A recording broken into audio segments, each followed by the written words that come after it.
All right, sports fans, how's everybody out there doing? William Martin coming at you one more time here on YouTube with another edition of the 300 Pounds of Sports Knowledge Podcast.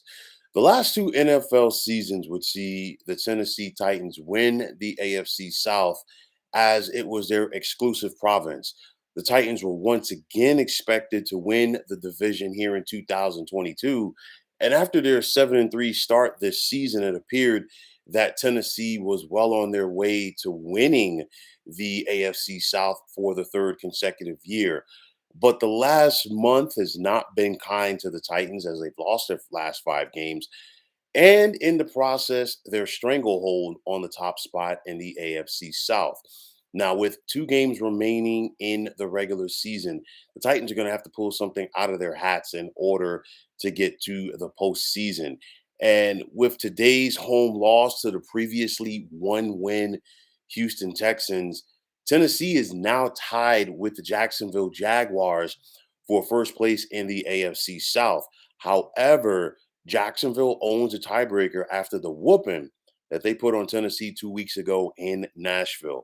Now, one thing about it, it's been this way for a while, and it's catching up to the Titans. They're near the bottom of passing yardage in the NFL as the forward pass has really hindered this team, or the attempt to have the forward pass has hindered this team all season long. We saw the Titans fire general manager John Robinson 3 weeks ago following the team's 35-10 loss to the Philadelphia Eagles. And of course, the biggest result of that, the fallout from the AJ Brown trade. We remember AJ Brown was seeking a contract extension this past offseason. The Titans didn't do that. Instead, they traded him during the NFL draft or just before the NFL draft to the Philadelphia Eagles for a first round pick. And of course, yeah, you got Traylon Burks, but nonetheless, you see what AJ Brown has become in the Eagles offense. And that was a big reason why Robinson got his walking papers. The Ryan Tannehill injury. Tannehill has had several injuries this year. The ankle injury most recently has put him on the shelf for the rest, and already a hamstrung passing game has gotten worse. Tennessee has now had to turn to rookie quarterback Malik Willis. And if you've watched Willis play so far this season, he's clearly not ready to be a starting quarterback in the NFL. I'm not saying that Malik Willis does not have a future in the NFL. There is still a growing process for him. And I think that was once again on display today during the loss to the Houston Texans.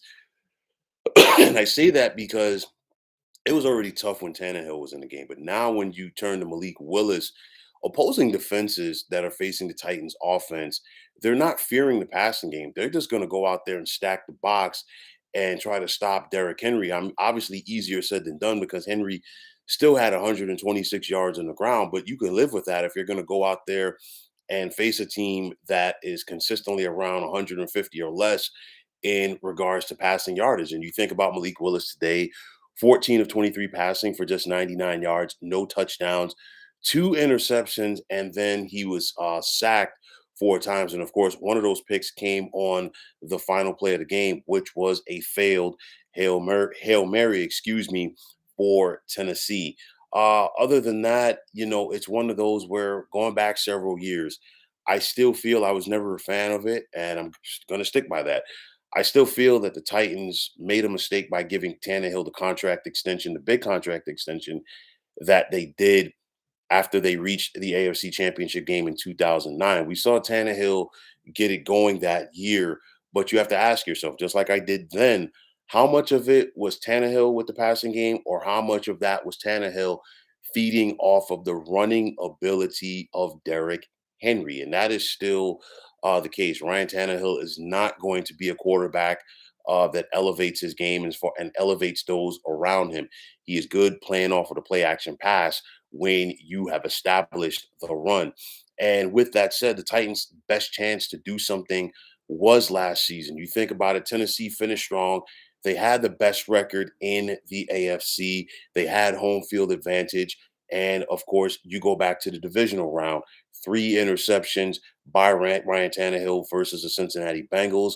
Then on top of that, Titans head coach Mike Vrabel went back to Derrick Henry after Henry had been out with an injury, and you could see he just simply did not have the explosiveness. And of course, Cincinnati was able to take advantage of that, and the rest is history. To me, with the Titans, the bottom line is that they've been one of the more physical teams in the NFL.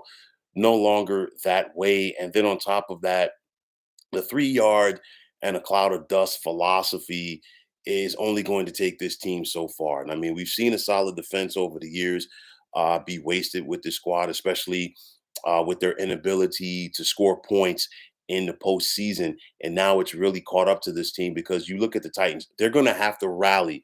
And I mean, rally to make the playoffs this year. You look at Tennessee's remaining schedule, they host Dallas this Thursday night. That is not going to be an easy game.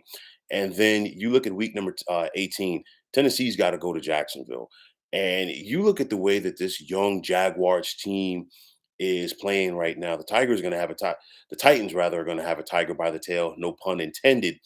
But they are going to be walking into a very difficult battle, especially the way that the Jags are playing and the way that the Titans are playing offensively right now, because it is a struggle at best for Tennessee to consistently complete the forward pass and get the football downfield. So if you're Mike Vrabel, you got to pull something out of your hat. This was the opportunity for the Titans to get back on track today at home versus the Texans, and they couldn't get it done. Houston came into this game winners of just one game this season. Don't get me wrong, the Texans have played hard for the majority of the season, and they've not been an easy out. You can ask Kansas City and Dallas about that in the last couple of Sundays, but nonetheless, if you're Tennessee, you got to find a way to go out there and take care of your business at home. They were unable to do that, and now there is a very strong possibility that the Titans are going to be watching the playoffs from home. Will they rally? I don't know, but the bottom line is it's one of those scenarios where Jacksonville is playing the better football right now. And typically, you want to go with the teams that are playing the better ball in December, and that is what Jacksonville is doing. They're peaking at the right time while Tennessee is floundering. And because of that, more than likely, we're going to see this Titans team on the sofa come mid January watching the playoffs with the rest of us. So, folks, that is going to wrap it up. And as always, I want to take this time out now to thank you for tuning into the 300 Pounds of Sports Knowledge podcast here on YouTube. I want to take this time out to thank all of you fine folks out there for tuning in. And if you have not already, please feel free to subscribe to this channel. Now, if you're on Twitter, please feel free to follow me at 300 Pounds of Sports. And like I always say, if you follow me, it will be my pleasure to follow you right back. There's also the sports discussion group on Facebook at the Sports Depot 365. Now, you can check it out, drop a line, and be a part of one of the better sports debating sites going on social media. So, once again, fine folks, my name is William Martin. I am signing off, saying take care and have yourselves a wonderful day.